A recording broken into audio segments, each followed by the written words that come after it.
আজ আমি আবার নিয়ে এলাম তোমাদের পছন্দের অন্যতম গোয়েন্দা চরিত্র কর্নেল নীলাদ্রি সরকারকে, যাকে সৃষ্টি করেছিলেন সৈয়দ মুস্তাফা সিরাজ, যিনি জন্মগ্রহণ করেছিলেন 1930 সালের 14ই অক্টোবর মুর্শিদাবাদের খোসবাসপুরে এবং তার মহাপ্রয়াণ ঘটে 2012 সালের 4 সেপ্টেম্বর কলকাতায়। আজ আমি গল্পটি সংগ্রহ করেছি কর্নেল সমগ্র নবম খণ্ড থেকে, যে বইটি প্রকাশনার দায়িত্বে ছিলেন ডেজ পাবলিশার্স। এদের সকলের প্রতি আন্তরিকভাবে কৃতজ্ঞতা নিবেদন করে শুরু করছি আজকের গল্প বর ক ধ ঝ ক চ ত ট প রহস্য। আজ থাকলো তৃতীয় পর্ব। বাংলোয় গিয়ে সুকমল সেনের জিপ গাড়ি দেখতে পেলাম না। ভোলা উদ্বিগ্ন মুখে দাঁড়িয়েছিল। আমাদের দেখতে পেয়ে দৌড়ে এলো। নিতাকে বলল, মেম সাহেব, ভিলুবাবু শাসিয়ে গেল, আপনারা এখানে থাকলে বাংলো জ্বালিয়ে দেবে। বিশ্বাসবাবু এসেছিলেন, উনি থানায় খবর দিতে গেছেন। গার্ডরা এখন বাড়িতে গিয়ে ঘুমুচ্ছে। একটা কিছু হলে কে আটকাবে বুঝতে পারছি না। কর্নেল নিতাকে বললেন, তুমি আমাদের রুমে গিয়ে বসো, বেরিও না। আর ভোলা, আমাদের ব্রেকফাস্ট দক্ষিণের বারান্দায় দিয়ে যাও। জয়ন্ত, কুইক, আমাদের রুমের দরজা খুলে দাও গে। নিতাকে দরজা খুলে ঢুকিয়ে দিয়ে দক্ষিণের বারান্দায় বসলাম। ভোলা ব্রেকফাস্ট দিয়ে গেল। কর্নেল আস্তে সুস্তে টুপি সাফ করলেন। একটা ব্রাশ ওর কিট ব্যাগেই থাকে। তারপর তেমনি ধীরে সুস্থে খেতে শুরু করলেন। কাঠ পাচার নিয়ে সেন সাহেবের সঙ্গে ঝন্টু বাবু মানে শচীন মজুমদারের বিরোধ এবং পরে মিটমাটের যে ঘটনা নবমালীর কাছে শুনেছি, কর্নেলকে তা জানিয়ে দিলাম। কর্নেল কোনো মন্তব্য করলেন না। তখন বললাম, বাবার সঙ্গে মিটমাট, অথচ ছেলের সঙ্গে বিবাদ। ছেলেকে খুন করতে লোক পাঠিয়েছিল। এদিকে নিতা বলছিল সে কিছুই জানে না। তার কথাবার্তায় অবিশ্বাস করার মতো কিছু পেলাম না। বলে নিতার কাছে তার জীবন কাহিনী যেটুকু শুনেছি তার বিবরণ দিলাম। কর্নেল তবু কোনো মন্তব্য করলেন না। বিরক্ত হয়ে বললাম, কি মনে হচ্ছে বলবেন তো? আপনি তো মাঝে মাঝে দেয়ালের ওপারে কি ঘটছে তাও নাকি দেখতে পান, এখন পাচ্ছেন না? কর্নেল ন্যাপকিনের ঠোঁট মুছে দাড়ি ঝেড়ে কফির পট থেকে কফি ঢাললেন। তারপর বললেন, তুমি তো জানো জয়ন্ত, খাওয়ার সময় আমি কথা বলা পছন্দ করি না। বহুবার তোমাকে বলেছি এ কথা। এর 3টে কারণ আছে, তাও বলেছি। 1, গলায় খাবার আটকে যেতে পারে। 2, অমনোযোগীর পেটে খাদ্য হজম হয় না। 3, খাদ্যের স্বাদ থেকে বঞ্চিত হতে হয়। হেসে ফেললাম। সরি, ভুলে গিয়েছিলাম। তাই এবার বলুন, কেন বিলুবাবুকে সেন সাহেব খতম করতে চান? অর্থাৎ আপনার এ সম্পর্কে থিওরিটা কি? কর্নেল প্রায় আগুনে জল ঢেলে নিভানোর মতো বললেন, সেন সাহেবই যে ওই লোকটাকে ভোজালির কোপ বসাতে পাঠিয়েছিলেন, তার মূল লক্ষ্য যে নিতাই ছিল না, তাই বা কি করে বলা যাবে? তবে এটা ঠিক, লক্ষ্য যদি নিতা হয় তাহলে বিলিকেও তার হাতে মরতে হতো। সাই দিতে বাধ্য হলাম। ঠিক, কিন্তু বিলু কেন ভাবলো সেন সাহেবই তাকে খুন করার জন্য বউকে টোপ করেছিলেন? এ থেকে শুধু এইটুকুই বলা চলে, সেন সাহেব কেমন লোক বিলু ভালোই জানে। তাছাড়া তার বাবার সঙ্গে সেন সাহেবের বিরোধ ছিল, তুমিই বললে, তাই বিলুর সন্দেহ হওয়া স্বাভাবিক। সেন সাহেব বাবার উপর রাগ ছেলের উপর ঝাড়তে চেয়েছেন। আরো একটা কথা, তার প্রেমিকাকে সেন সাহেবের মতো বয়স্ক লোক বিয়ে করেছে। জয়ন্ত, যার উপর রাগ থাকে, আক্রান্ত হলে সঙ্গে সঙ্গে তার উপরই সন্দেহটা গিয়ে পড়ে। তাহলে আপনি বলতে চান বিলুর সন্দেহ ভুল? কর্নেল চুরুট ধরিয়ে বললেন, আমি কিছুই বলতে চাই না। এই ঘটনা সম্পর্কে নিছক কিছু যুক্তিসম্মত প্রশ্ন তুলেছি, দ্যাটস মাচ। কর্নেল চোখ বুজে দাড়িতে আঁচড় কাটতে থাকলেন। আমার দৃষ্টি গেটের দিকে। বিলু দলবল নিয়ে এসে হামলা করতে পারে। আমি তার প্রাণ বাঁচিয়েছি, কাজেই আমার বিশ্বাস তাকে বুঝিয়ে সুঝিয়ে ফেরত পাঠাতে পারব। আর তার আগে অনন্ত বিশ্বাস পুলিশ নিয়ে হাজির হলে তো ভালোই। নিতা বেচারার জন্য আমার খারাপ লাগছে। ও জানে না ওর বাবা বদ্ধ পাগল এখন কলকাতায় পুলিশের হাজতে বন্দি। কর্নেল হঠাৎ উঠে দাঁড়ালেন, হাঁক দিলেন, ভোলা। ভোলা এসে সেলাম দিল। এগুলো সব নিয়ে যাও। আর শোনো, মেম সাহেব যে আমাদের রুমে আছেন কাকেও বলো না, বললে তুমিই বিপদে পড়বে, বুঝতে পেরেছো? ভোলা ব্যস্তভাবে বলল, হ্যাঁ স্যার, হ্যাঁ স্যার। সেন সাহেব এসে জিজ্ঞেস করলে বলবে বিলুবাবুর সঙ্গে নদীর ওপারে যেতে দেখেছিলে, ফিরতে দেখোনি মেম সাহেবকে। কেমন?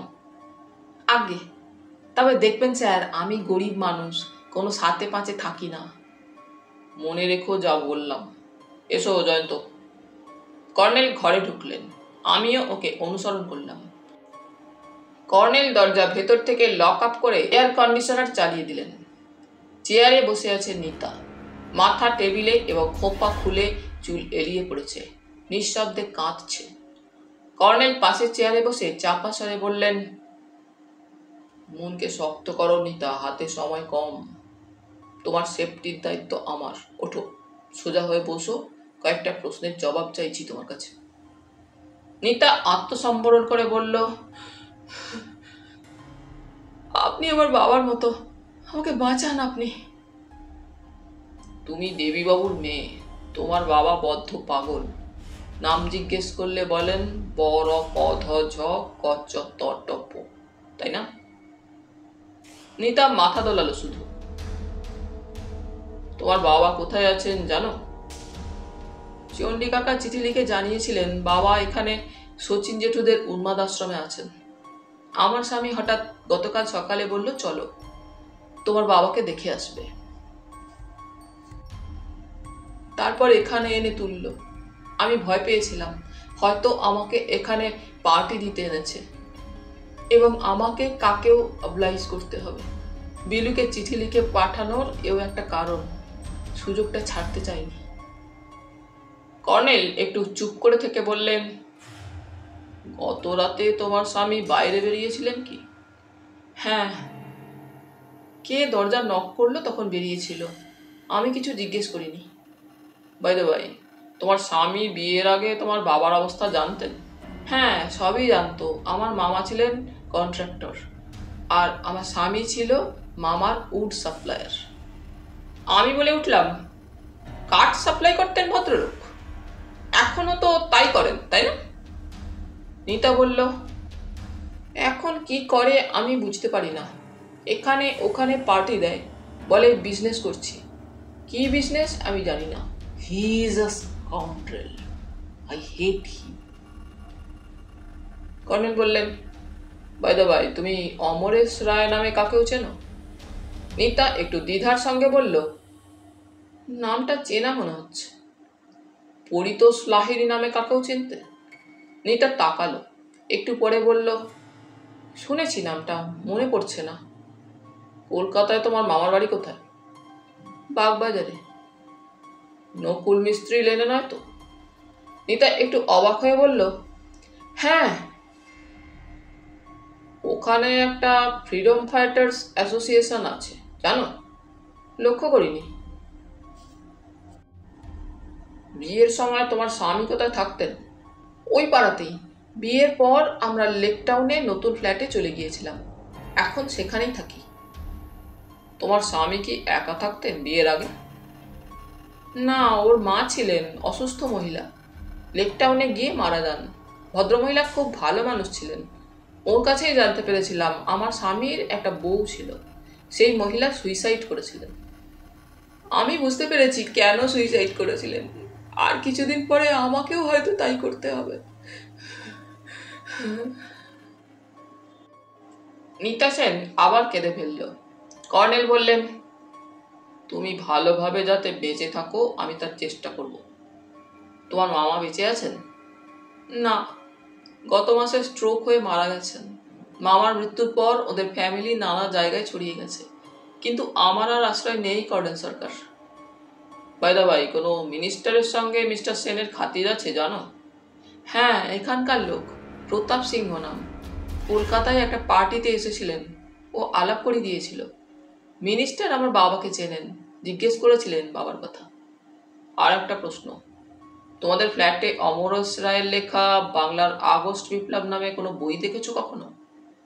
নিতা শ্বাস প্রশ্বাসের সঙ্গে বলল, হ্যাঁ হ্যাঁ, ওতে বাবার কথাও লেখা আছে, আমি পড়েছিলাম কিছুটা। পুরানো বই, ছেঁড়াখোড়া অবস্থায় ছিল। আমার স্বামী আমাকে দিয়েছিল বইটা। লেখকের নামের পাতা ছেঁড়া ছিল, কিন্তু প্রত্যেক পাতায় বইয়ের নাম লেখা ছিল। এক সময় বইয়ের নাম প্রত্যেক পাতায় ছাপানো থাকতো, আজকাল এই রীতি প্রায় উঠে গেছে। বলে কর্নেল ঘুরলেন আমার দিকে। জয়ন্ত, বাইরে গাড়ির শব্দ শুনছি, সাবধানে বেরিয়ে গিয়ে দেখে এসো। দরজা খুলে দেখি গেটের ওধারে একটা পুলিশ ভ্যান থেকে 4 জন বন্দুকধারী কনস্টেবল নামছে। তারপর নামলেন এক পুলিশ অফিসার এবং ফরেস্ট ডিপার্টমেন্টের অনন্ত বিশ্বাস। আমি তখনই ঘরে ঢুকে পড়লাম, বললাম, পুলিশ? অনন্তবাবু বাংলো পাহাড় দিতে এনেছেন মনে হলো। নিতা কি বলতে যাচ্ছিল, কর্নেল ঠোঁটে আঙুল রেখে বললেন, চুপ। কিছুক্ষণ পরে দরজায় নক হলো। কর্নেল ইশারায় নিতাকে বাথরুমে ঢুকতে বললেন, তারপর গিয়ে দরজা খুললেন। কি ব্যাপার অনন্তবাবু? ভোলা বলল কে নাকি বাংলোয় আগুন ধরিয়ে দেবে বলে শাসিয়ে গেছে। অনন্তবাবুর কথা শোনা গেল। হ্যাঁ স্যার, সেন সাহেব যতবার আসবেন একটা না একটা ঝামেলা হবে, অথচ কিচ্ছু করার নেই, ওপর থেকে ইনস্ট্রাকশন আছে। কর্নেল বেরিয়ে গেলেন, আমিও বেরিয়ে গেলাম। বারান্দায় বেতের চেয়ারে ঠ্যাং তুলে বসে তরুণ বয়সী পুলিশের দারোগা বাবু জুতোয় বেটন ঠুকছিলেন। অনন্তবাবু বললেন, ছোটবাবু, ইনি কর্নেল সাহেব, এর কথা বলেছিলাম আপনাকে, আর ইনি জার্নালিস্ট। ছোটবাবু ঠ্যাং নামিয়ে ভদ্রতা দেখালেন, বললেন, বসুন কর্নেল সাহেব, গল্প করা যাক। বিশ্বাস, ককাপ চা পাঠিয়ে দিন, ওদেরও দেবেন। কনস্টেবলরা বারান্দা দিয়ে বাংলো পরিক্রমা করছে, তাদের দিকে আঙুল তুলে দেখিয়ে দিয়ে ছোটবাবু আবার বললেন, আসুন কর্নেল সাহেব, বিশ্বাস বলছিল আপনি নাকি পাখিটাকে দেখতে ভালোবাসেন। পাখিটাকিতে কি আছে বলুন তো? কর্নেল একটু হেসে বললেন, সদ্য জয়েন করেছেন? হ্যাঁ, ট্রেনিং এর পরই এই সাংঘাতিক জায়গায় পোস্টিং। সাংঘাতিক কিছু তো দেখছি না, আপনি দেখেছেন নাকি? দেখেছি। দেখেছেন? কি দেখেছেন? কোথায় দেখেছেন? বড় ক ধ ঝ কচ্চ প। ছোটবাবু সোজা হয়ে বসলেন। Are you joking with me? Mind that I am on duty. Colonel অট্টহাসি হাসলেন।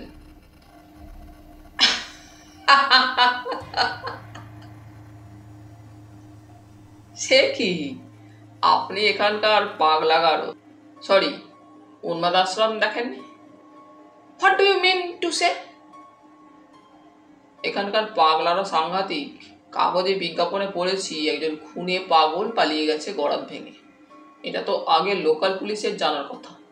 নাম জিজ্ঞেস করলে সে নাকি বলে বড় ক ধ ঝ কচ্চ ট প।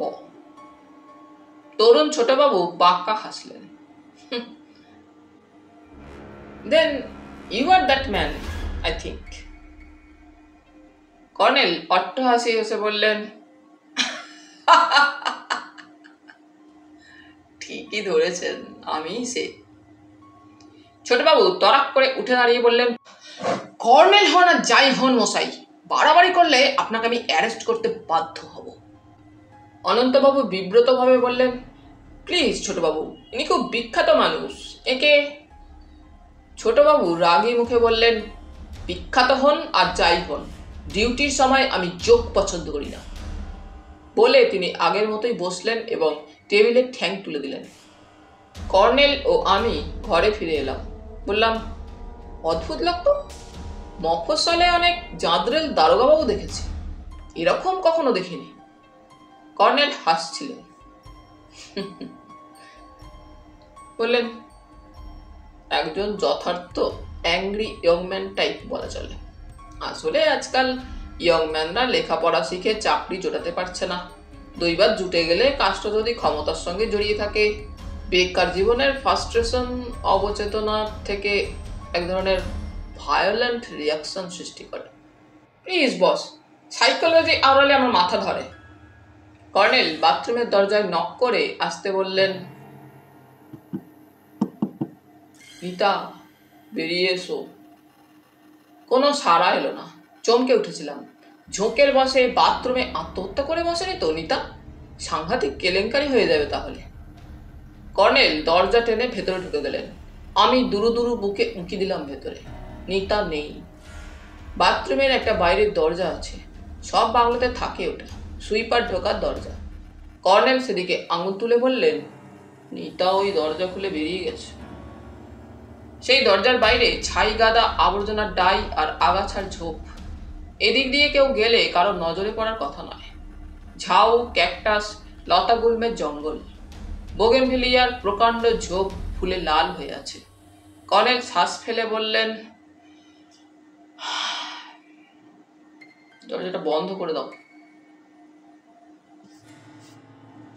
দরজা এঁটে বললাম, পালিয়ে গেছে নিতা? ভারী অদ্ভুত তো, পাকা অভিনেত্রী বোঝা যাচ্ছে। কর্নেল আসতে বললেন, পালিয়ে গেছে। তবে এ পালানো কি ওর বর্তমান জীবন থেকে নাকি? কর্নেল কথা শেষ করলেন না। মেঝে থেকে এক টুকরো কাগজ কুড়িয়ে নিলেন। কাগজটার ওপর আমারই দাড়ি কাটা ব্রাশ চাপানো। ব্রাশটা কর্নেল আমাকে দিয়ে ঘরে ঢুকলেন। ব্রাশটা ঝটপট বেসিনে রগড়ে ধুয়ে তোয়ালেতে হাত মুছে ঘরে গেলাম। দেখলাম কর্নেল কাগজের টুকরোটা খুঁটিয়ে পড়ছেন। আমাকে দিয়ে বললেন, পড়ে দেখো। কাগজের টুকরোতে লেখা আছে, ক্ষমা করবেন, এরপর আর আমার এখানে থাকা চলে না। আমাকে চলে যেতেই হতো। এই সুযোগ ছাড়তে পারলাম না। ইতি হতভাগিনী নিতা। টেবিলে কর্নেলের সেই ছোট্ট প্যাডটা পড়ে আছে। সেটা ছিঁড়ে কর্নেলেরই কলমে লেখা চিঠি, আঁকামাকা বড় বড় হরফে লেখা। কর্নেলকে ফেরত দিয়ে বললাম, ওদের ঘরের চাবি নিশ্চয়ই ওর কাছে ছিল। নিজের জিনিসপত্র নিয়ে যেতে পারত। এভাবে নাটক করে ব্যাকডোর দিয়ে পালালো কেন? সেন সাহেবের মেম সাহেব নিজে ঘরে ঢুকতে অসুবিধা কি ছিল? কর্নেল মাথা দোলালেন। রিস্ক নিতে চাইনি। যে কোনো মুহূর্তে সেন সাহেব এসে পড়তে পারেন ভেবেছিল। কিংবা ধরো যা বলছিলাম একটু আগে, নিজের বর্তমান জীবনের সঙ্গে সম্পর্ক ছেদ করে চলে গেছে। বাপস, এই বয়সেও আপনি তুখোর রোমান্টিক। কর্নেল গাড়িতে হাত বুলিয়ে বললেন, হ্যাঁ, আমি প্রচণ্ড রোমান্টিক। রোমান্টিক বলেই প্রকৃতি এবং মানুষের কাজে রহস্য টের পেলে মেতে উঠি। যাই হোক, ভোলাকে খবর দাও, 12টায় লাঞ্চ খাবো। শোনো, ভোলাকে নিতা সম্পর্কে কোনো কথা বলবে না। বাংলো থেকে বেরোনোর সময় দেখলাম সেই ছোটবাবু নেই। বন্দুকধারী 4 কনস্টেবল লনের ওদিকে গাছের ছায়ায় বেঞ্চিতে বসে গল্প করছে। কেউ খৈন ডলছে, কেউ সিগারেট টানছে। সেন সাহেবের জিপটা নেই, পুলিশ ভ্যানও নেই। কর্নেলের সঙ্গে যাওয়া মানেই আফ্রিকান সাফারি। বন বাদার ভেঙে আমাকে কোথায় নিয়ে চলেছেন কে জানে। মাঝে মাঝে বাইনোকুলারে পাখিটাকে খুঁজছেন, কখনো প্রজাপতি দেখেই থমকে দাঁড়াচ্ছেন। অবশেষে একটা পিচ রাস্তায় পৌঁছে জিজ্ঞাসা করলাম, আমরা যাচ্ছিটা কোথায়? কুমারচক। আর কত দূর? বাঘ ঘুরেই দেখতে পাবে, এটা স্টেশন রোড। অবশ্য রাস্তায় বাস, ট্রাক, টেম্পো, সাইকেল রিক্সা আর মানুষজনদের আনাগোনা দেখেই বোঝা যাচ্ছিল কাছাকাছি জনবসতি আছে। বাঁকে পৌঁছে সাইকেল রিক্সা নিলেন কর্নেল। রিক্সাওয়ালাকে বললেন, মিস্টার প্রতাপ সিংহের বাড়ি চেনো? মিনিস্টার তো রোববারে মিটিং করে কলকাতা চলে গেলেন স্যার। বিকেলে এসেছিলেন, সন্ধ্যার ট্রেনে চলে গেলেন। এখানে উনি তো থাকেন না। আহা, ওর বাড়িটা চেনো কি? রিক্সাওয়ালার সামনের একটা দাঁত ভাঙা, পানে ঠোঁট রাঙা, অমায়িক হাবভাব বলল, বাড়ি মানে রাজবাড়ির কথা বলছেন? ওনারা এখানকার রাজা ছিলেন শুনেছি। বাড়িটা আছে, তবে কলেজ হয়েছে। আপনি কলেজ যাবেন তো? মিনিস্টার এসে ওঠেন কোথায়? নদীর ধারে ডাক বাংলোয় ওঠেন, আমাদের রিক্সা চালক সমিতি থেকে। একবার পিটি স্যার নিয়ে গিয়েছিলাম, খুব উপকারী মানুষ স্যার। রাজাদের জন্যই কুমারচকের এত উন্নতি, স্কুল, কলেজ, হাসপাতাল। কর্নেল একটু ভেবে নিয়ে বললেন, সাব রেজিস্ট্রি অফিস চলো। চেনো তো? দলিল রেজিস্ট্রি হয় যেখানে। খুব চিনি। মফস্বল শহর যেমন হয়, ঘিঞ্জি রাস্তা, ভিড়, দোকানপাট। কিছুক্ষণ পরে সরকারি অফিস এলাকায় পৌঁছল। সাব রেজিস্ট্রি অফিসটা দোতলা, প্রাঙ্গণে একটা বট গাছ, দুধারে চালা ঘরে ডিড রাইটারদের ঘিরে ভিড়, প্রাঙ্গণেও জনারণ্য বলা চলে। কর্নেল বললেন, ওহে রিক্সাওয়ালা, ডিড রাইটার চণ্ডীবাবুকে চেনো? রিক্সাওয়ালা বলল, খুব চিনি, দেখে দেবো স্যার। বকশিসের লোভ নিশ্চয়ই তার এই উৎসাহের কারণ। সে ভিড় ঠেলে প্রাঙ্গণে এগিয়ে গেল একটা চালা ঘরের দিকে। একটু পরে ফিরে এসে বলল, আধ ঘন্টা আগে চণ্ডীবাবু বাড়ি গেছেন স্যার। বাড়ি থেকে অসুখের খবর এসেছিল। ওর বাড়ি চেনো? চলুন, নিয়ে যাচ্ছি। তবে বাড়ি অবধি রিক্সা যাবে না, একটুখানি হাঁটতে হবে। রিক্সাওয়ালা আমাদের আরও ঘিঞ্জি একটা গলির মুখে নামিয়ে দিল। হাত 2-3 চওড়া একটা গলি দেখিয়ে বলল সে, চলুন। তার সঙ্গে সেই দম আটকে যাওয়া গলির ভেতর ঢুকলাম আমরা। সামনে একটা পুরানো শিব মন্দিরে গিয়ে গলিটা শেষ হয়েছে। বাঁদিকে একটা একতলা জীর্ণ বাড়ির দরজায় ধাক্কা দিয়ে রিক্সাওয়ালা ডাকাডাকি শুরু করল। দরজা খুলে বেরোলেন এক প্রৌঢ় ভদ্রলোক, খালি গা, পরনে নীল লুঙ্গি, মুখে যেমন লম্বা কাঁচা পাকা গোঁফদাড়ি, মাথায় তেমনি লম্বা সন্ন্যাসী চুল। কর্নেলকে দেখে তাকিয়ে রইলেন। কর্নেল নমস্কার করে বললেন, নমস্কার, আপনি চণ্ডীবাবু? আগে আপনারা কোথা থেকে আসছেন স্যার? কলকাতা। বলে কর্নেল রিক্সাওয়ালার দিকে ঘুরলেন। তুমি অপেক্ষা করো, আমরা এখনই ফিরে যাব। রিক্সাওয়ালা চলে গেলে চণ্ডীবাবু বললেন, বলুন স্যার। সাব রেজিস্ট্রি অফিসে গিয়ে শুনলাম আপনি বাড়ি চলে এসেছেন। কেউ অসুস্থ নাকি? আগে আমার ওয়াইফ প্রেসারের রুগী। এখন কেমন আছেন? ভালো। তা দেবীবাবু আপনার দাদা? আগে। চণ্ডীবাবু একটু হকচকিয়ে গেলেন প্রথমে, তারপর সামলে নিয়ে বললেন, দূর সম্পর্কের দাদা, পাগল হয়ে ঘুরে বেড়াচ্ছিলেন। শেষে এখানে উন্মাদ আশ্রমে ভর্তি করলাম। শুনেছি কি করে সেখান থেকে পালিয়ে গেছেন। কোনো খারাপ খবর আছে নাকি স্যার? খারাপ বলতেও পারেন। কলকাতায় 2 জন লোককে খুনের দায়ে পুলিশ ওকে ধরেছে। চণ্ডীবাবু হাত নেড়ে বললেন, মিথ্যা, একেবারে মিথ্যা, হতেই পারে না। দেবদা মানুষ খুন করতে পারেন? গায়ে 1 ফোঁটা জোর নেই। ওর মেয়ে নিতার খবর জানেন? চণ্ডীবাবু স্পষ্টত চমকে উঠলেন। নিতা? আগে সে তো কলকাতা থাকে, বড় ঘরে বিয়ে হয়েছে শুনেছি। আমার সঙ্গে বহু বছর আর তার দেখা সাক্ষাৎ যোগাযোগ নেই। নিতার কি হয়েছে স্যার? কিছু না, দেবীবাবুর নিজের বাড়ি ছিল তো এখানে। চণ্ডীবাবুর মুখ সাদা দেখাচ্ছিল। বললেন, এই বাড়ির একটা অংশ ছিল দেবীদাস। বৌদি মরার পর আমাকে বেচে দিয়েছিল। তখন সুস্থ মানুষ, বেচে দিয়ে কলকাতায় মেয়েকে নিয়ে চলে গিয়েছিল। নিতার মামা বড় লোক, তার কাছে মেয়েকে রেখেছিল। তারপর এখানে ফিরে এলো। তখন দেখি পাগল। শচীন মজুমদার ওনার বন্ধু, তার বাড়িতে থাকতো। কখনো আমার কাছে এসেও থাকতো। ভবঘুরে বাউন্ডুলে লোক, ব্রিটিশ আমলে জেল খেটেছিল, কোথায় কোথায় ঘুরতো সবসময়। কর্নেল আসতে বললেন, চণ্ডীবাবু, নিতা যদি আপনার কাছে এসে থাকে তাকে লুকিয়ে রাখবেন, কেউ যেন জানতে না পারে। শচীনবাবুর ছেলে বিলু ওকে মার্ডার করতে পারে। আবার নিতার স্বামীও হয়তো। আপনারা কি পুলিশ থেকে আসছেন স্যার? কর্নেল সে কথার জবাব না দিয়ে বললেন, আপনার সঙ্গে যদি নিতার স্বামীর কোনো সম্পর্ক থাকে তবে সাবধান, তার ছায়া মারাবেন না। চণ্ডীবাবু কাঁপা কাঁপা গলায় বললেন, আমি কিছু বুঝতে পারছি না স্যার। পারছেন বলেই কর্নেল হাঁটতে শুরু করলেন। গলির শেষ প্রান্তে গিয়ে ঘুরে দেখি তখনও চণ্ডীবাবু তেমনি দাঁড়িয়ে আছেন। কর্নেল রিক্সায় উঠে বললেন, এবার আমরা উন্মাদ আশ্রমে যাব, চেনো তো? রিক্সাওয়ালা একই সুরে বলল, খুব চিনি, চলুন না স্যার, যেখানে যাবেন। রিক্সায় আস্তে আস্তে কর্নেল আমাকে খবরের কাগজে উন্মাদ আশ্রম সম্পর্কে লেখার পূর্ব পরিকল্পনা স্মরণ করিয়ে দিচ্ছিলেন। বসতি এলাকা ছাড়িয়ে গিয়ে নদীর ধারে কুমারচক উন্মাদ আশ্রম, উঁচু পাঁচিলে ঘেরা, ভেতরে বাইরে উঁচু নিচু গাছপালা, প্রকাণ্ড গেট, তার দুধারে কয়েকটা একতলা সারবন্দি ঘর। রিক্সাওয়ালাকে তার দাবি মতো ভাড়া সহ বকশিস মিটিয়ে কর্নেল বললেন, আমাদের জন্য অপেক্ষা করতে হবে না, কখন ফিরবো ঠিক নেই। রিক্সাওয়ালাকে এই কথাটা বলার কারণ, সে সারা পথ ঘ্যান ঘ্যান করছিল। স্টেশনে সন্ধ্যার ট্রেন ধরিয়ে দিতে পারবে এবং স্টেশনে যাওয়ার শর্টকাট রাস্তা তার জানা। বেজার মুখে এসে চলে গেল।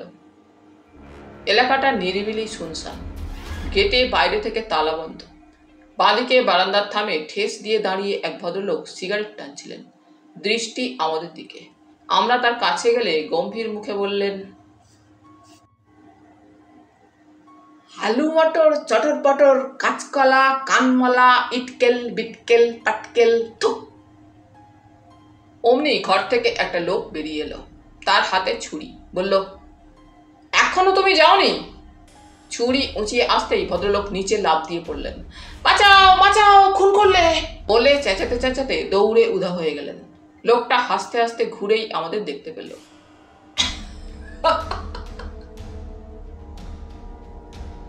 বলল, আপনারা কোত্থেকে আসছেন? কর্নেলের পরামর্শ মতো বললাম, আমরা আসছি কলকাতার দৈনিক সত্যসেবক পত্রিকা থেকে। আশ্রমের সেক্রেটারি শচীনবাবুর সঙ্গে দেখা করতে চাই। একটু বসতে হবে তাহলে, উনি 4টে নাগাদ আসেন। পাশের ঘরটা ওয়েটিং রুম গোছের, পরিচ্ছন্ন এবং সোফা সেটে সাজানো।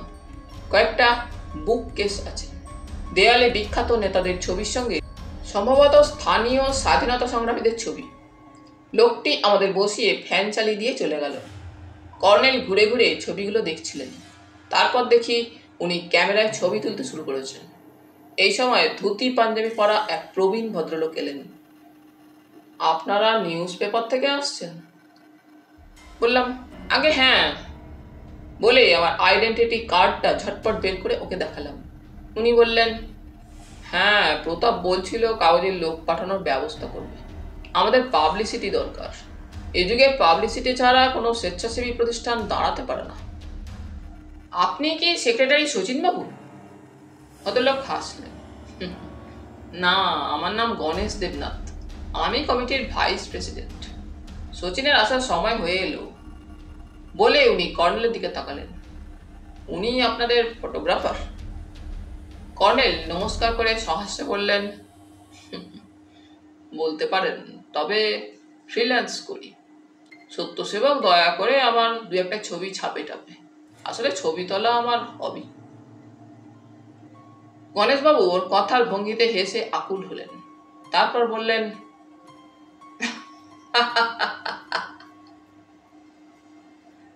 বিখ্যাত নেতাদের ছবি তো সর্বত্র ফলা করে ছাপা হয়, অথচ যারা সত্যিকার স্বাধীনতা যুদ্ধ করেছেন তাদের ছবি কেউ ছাপে না।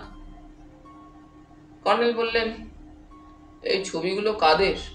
কাইন্ডলি যদি একটু পরিচয় করিয়ে দেন। জয়ন্ত, তুমি নোট করো।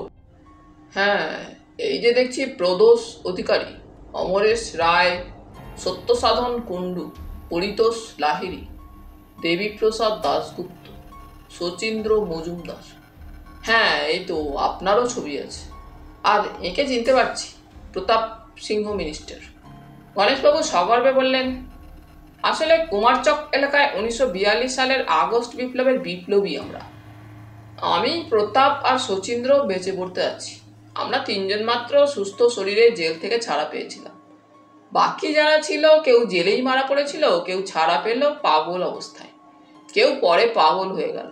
সে এক বিশাল ইতিহাস, স্বাধীনতা যুদ্ধের অলিখিত অজ্ঞাত অধ্যায়। বললাম, অমরেশ রায়ের বাংলার আগস্ট বিপ্লব বইটা পড়েছি। পড়েছেন? কোথায় পেলেন? গণেশবাবু নড়ে বসলেন। বইটার কথা শুনেছিলাম, অমরেশ কলকাতায় গিয়ে বাড়ি টাড়ি কিনেছিল। কোত্থেকে অত পয়সা পেয়েছিল কে জানে, নিজের পয়সায় বই ছেপেছিল। প্রথমে যখন স্বাধীনতা সংগ্রামীদের জন্য এই আশ্রম খুললাম আমরা, ও মাঝে মাঝে আসতো, তারপর আশ্রম উঠে গেল। এই উন্মাদ আশ্রম করলাম। বললাম, আপনাদের আশ্রমের প্রচার পুস্তিকা পড়েছেন? তা তো পড়বেন, আপনারা জার্নালিস্ট। তো যা বলছিলাম, উন্মাদ আশ্রম করার পর অমরেশ এখানে আসা ছেড়ে দিল। কেন তা জানি না, তবে আশ্চর্য ব্যাপার, গত রোববার কাগজে পড়লাম কোন পাগলের হাতে খুন হয়ে গেছে। সেদিনই এখানে সম্বর্ধনা সভায় ওর আসার কথা ছিল। তারপর আরো আশ্চর্য ব্যাপার, পরিতেশেরও আসার কথা ছিল, সেও নাকি পাগলের হাতে খুন হয়ে গেছে। সেই পাগল কে জানেন? ওই যে ছবি দেখছেন, দেবী প্রসাদ। বদ্ধ পাগল অবস্থায় এখানে ভর্তি হয়েছিল, হঠাৎ গারদ বেঁকিয়ে কি করে বের হয়ে গেল কে জানে। তারপর তার কাণ্ড দেখুন, দুজন সহযোদ্ধাকে খুন করে ফেললো। তবে পালানোর পর ভেবেচিন্তে আমরা বিজ্ঞাপন দিয়েছিলাম কাগজে, কারণ দেবী একজন গার্ডকে প্রায় খুন করে ফেলেছিল, তাই ওকে বাধ্য হয়ে সেলে ঢোকানো হয়েছিল। ডান্ডা বেরিরও। কর্নেল ওর কথার ওপর বললেন, দেবীবাবু কি জানি না, একজন পাগলকে পুলিশ শ্যামবাজার 5 মাথার মোড়ে অ্যারেস্ট করেছে গতকাল। নাম জিজ্ঞেস করলে বলে বড় কধ ঝ কস ত ট প। গণেশবাবু লাফিয়ে উঠলেন, দেবী! ওকে তাহলে ধরেছে পুলিশ? কাগজে তো দেখলাম না আজ। বললাম, আমরা কাগজের লোক, পুলিশ সোর্সে খবর পেয়েছি, পরে বেরোবে খবর। গণেশবাবু স্বস্তির নিঃশ্বাস ফেলে বললেন, বাঁচা গেল, শচীন আসুক, জেনে খুশি হবে।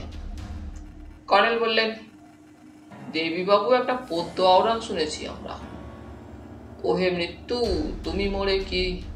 হ্যাঁ, পদ্যটা দেবীর খুব প্রিয় ছিল, বুঝলেন না। আসলে একজন বিপ্লবী তো, ব্রিটিশ পুলিশের অত্যাচারের ধকল সামলাতে পারেনি, সুস্থ অবস্থায় জেল থেকে বেরোলো, বিয়ে করলো, আশ্রম থেকে আমরা ওর পুনর্বাসনের ব্যবস্থা করেছিলাম, কিন্তু শেষ পর্যন্ত পাগল হয়ে গেল। এই সময় চায়ের কেটলি এবং কয়েকটা কাপ নিয়ে সেই লোকটি ঢুকলো। বলল, বড়বাবু খবর পাঠিয়েছেন, আজ আসতে পারবেন না অফিসে। গণেশবাবু বললেন, ঝন্টু আসবে না? আগে কে তো খবর দিয়ে গেল। লোকটি চাপা স্বরে বলল, বিলুবাবু কি ঝামেলা করেছে, পুলিশ তাকে ধরেছিল, থানা থেকে ছাড়িয়ে এনেছেন, কে তো বলছিল। বলে লোকটি চলে গেল। ওই ছেলেই ঝন্টুকে ডোবাবে বলে গণেশবাবু আমাদের দিকে ঘুরলেন। শচীন আসবে না, চা খান আপনারা, তারপর আমি আশ্রমের কাজকর্ম সম্পর্কে কথা বলবো, একটু ভালোভাবে লিখবেন যেন। কর্নেল বললেন, আশ্রমের ভেতরটা দেখতে চাই আমরা, ছবি তুলতে চাই। আজকাল তো জানেন রঙিন ফটো পিকচারের যুগ। চায়ে চুমুক দিয়ে গণেশবাবু বললেন, সব দেখাচ্ছি, যত ইচ্ছে ছবি তুলুন। দিনের আলো থাকতে থাকতে ছবি তুলতে হবে, কিন্তু আশ্রমের ভেতর গাছপালা আছে, ছায়া ঘন হলে কালার ছবি ভালো আসবে না। দ্রুত চা শেষ করে গণেশবাবু উঠলেন, হাঁকলেন, নিবারণ। সেই লোকটি এলো। গণেশবাবু বললেন, হসপিটাল গেটের তালা খুলে দে, আমরা ওই গেট দিয়ে ঢুকবো। আমরা ঢুকলে পরে আবার তালা আটকে দিবি, ওখানেই ওয়েট করবি বাবা, আমাদের যেন গারদে বন্দি করে রাখবি না। আসুন আমার সঙ্গে। গণেশবাবু হাসতে হাসতে বেরোলেন। বড় গেটের ডান দিকের ঘরগুলো ডিসপেন্সারি। এ ঘর থেকে ও ঘর করে গোলক ধাঁধার ভেতর দিয়ে একটা করিডোরে পৌঁছলাম।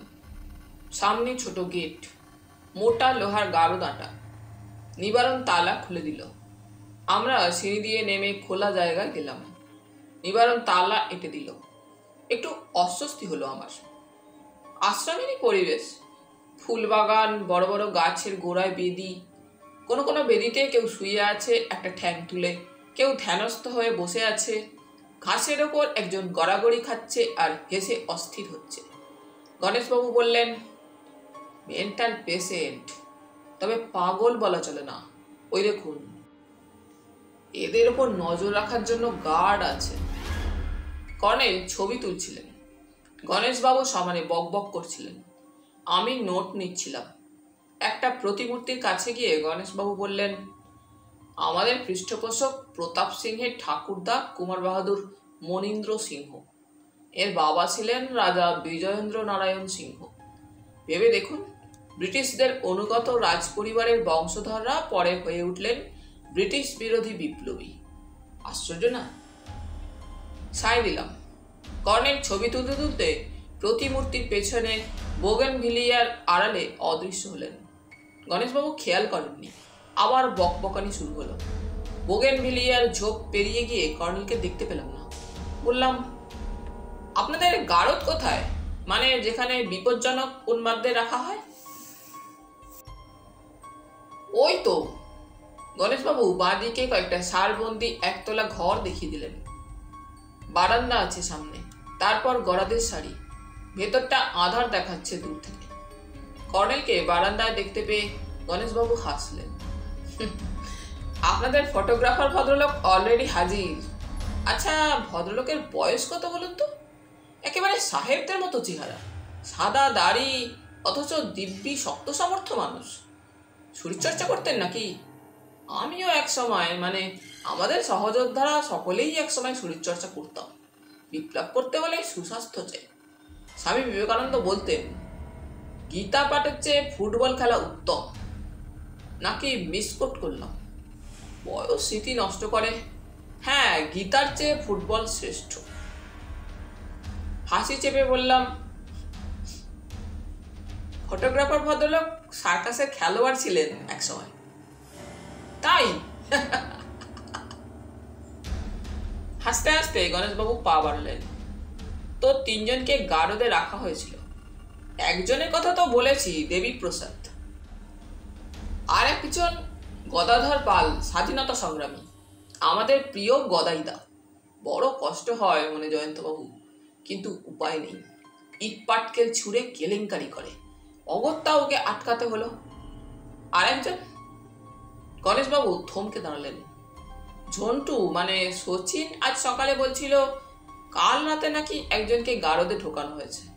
আমি তাকে দেখিনি, নিশ্চয়ই ডেঞ্জারাস হয়ে উঠেছিল কোনো রুগী। চলুন গিয়ে দেখি। কর্নেল বারান্দা থেকে নেমে এলেন। গম্ভীর মুখে বললেন, ছবি তোলা শেষ আপাতত। আমি ওই গাছতলায় গিয়ে বসি। জয়ন্ত, গিয়ে দেখো ইন্টারভিউ নিতে পারো কিনা। বারান্দায় উঠেই আমি হতভম্ব হয়ে পড়লাম। জয়ন্তের হতভম্বতার কারণ আবার আগামী পর্বে। তাহলে বন্ধুরা, আজ এই পর্যন্তই। গল্প পাঠ তোমাদের ভালো লেগে থাকলে তোমাদের কাছে আবারও অনুরোধ থাকলো, লাইক, শেয়ার এবং সাবস্ক্রাইব করে তোমাদের মূল্যবান মতামত পাঠানোর জন্য। ধন্যবাদ।